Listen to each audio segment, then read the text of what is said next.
Well, hi. Back again with another budget comic haul video. I've been saying $20, but my math's never that good. But anyway, I wanted to start off here with, and I just realized I'm a little out of focus. Let me get right in there. Okay. One of my other stories of two books. And what we have here is Ultimate Spider-Man #1 and Invincible #1. And I bought these both off the new comic rack at my local comic book store. And this is just to say, you never know what #1s are going to hit. And if you're into collecting and into just having some fun, sometimes #1s are a neat thing to pick up. Invincible I actually saw in a preview and I liked it, so I picked that up. And Ultimate Spider-Man, this wasn't that big of a deal at the time.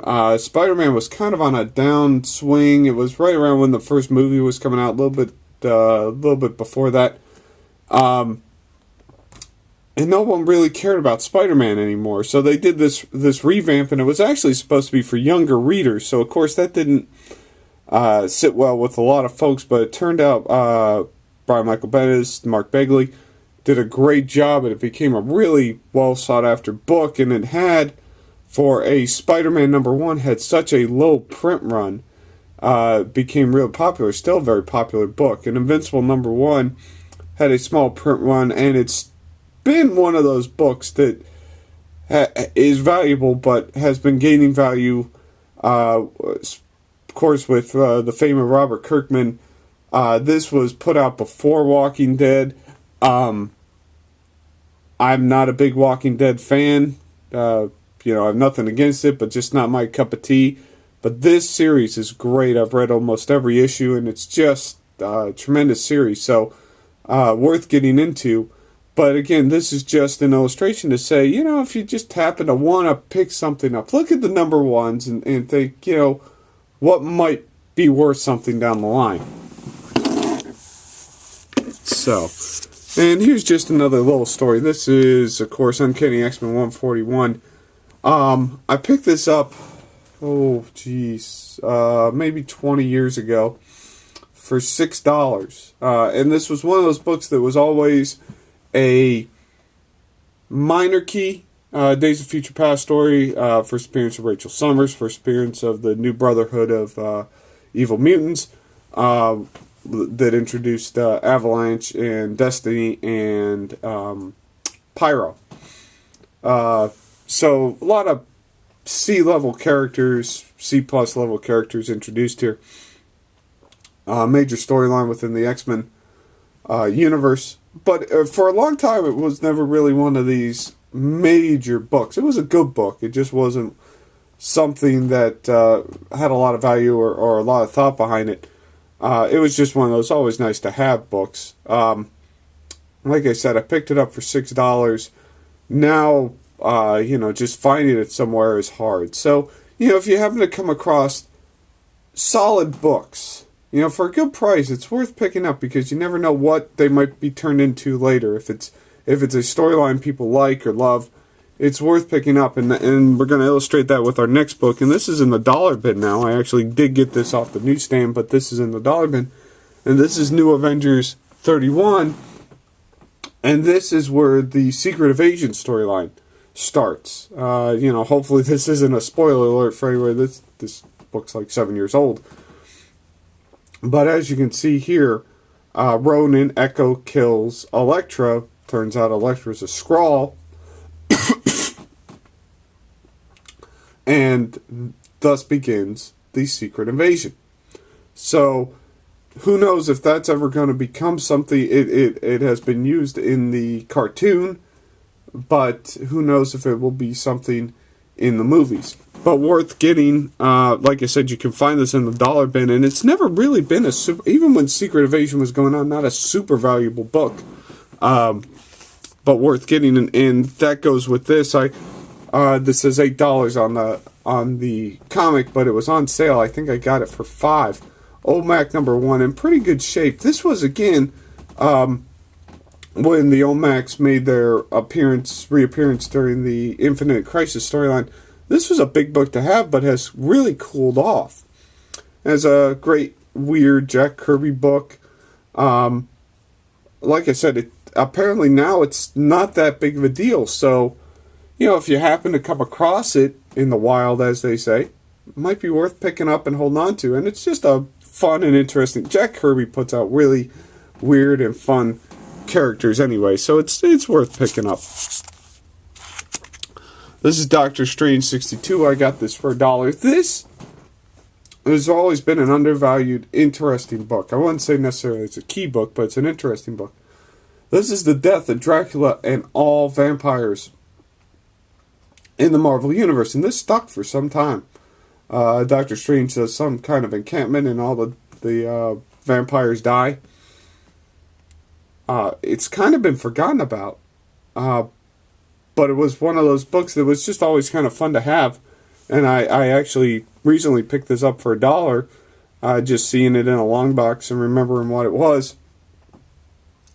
Not probably not worth anything. Everything's been retconned and retrofitted, so this doesn't have much weight anymore.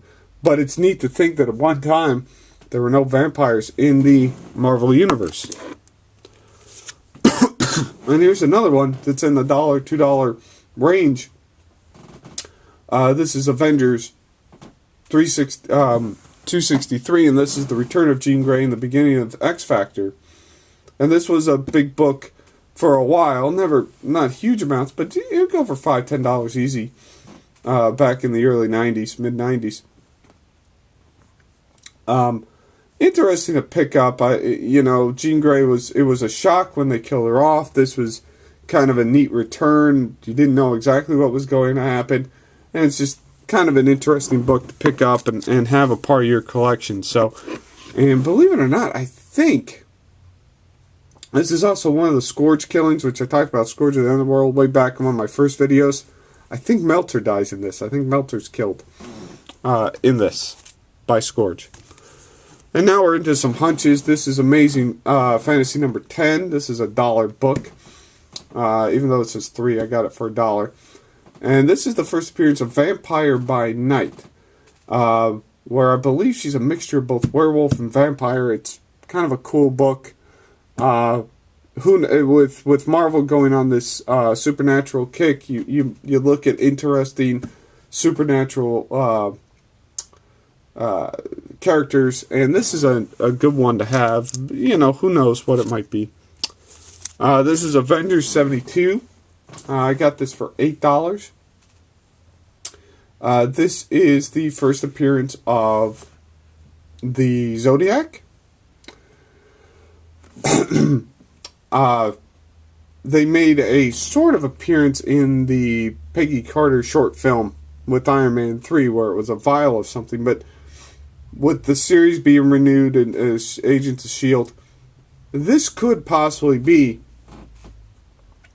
a key book, because, other than Hydra, the Zodiac is one of those main villains against S.H.I.E.L.D., so might be worth picking up and hanging on to. They're kind of C-level villains anyway, so if you're a fan of the Avengers, it's a fun book to have, and you can still find it very cheap for what it is in good condition. This is Dakota North, number 1, actually 1 through 5. I got this, it says 6, but I got it for 3. It was half off in the set bins. She was a major player in the Daredevil series for a while.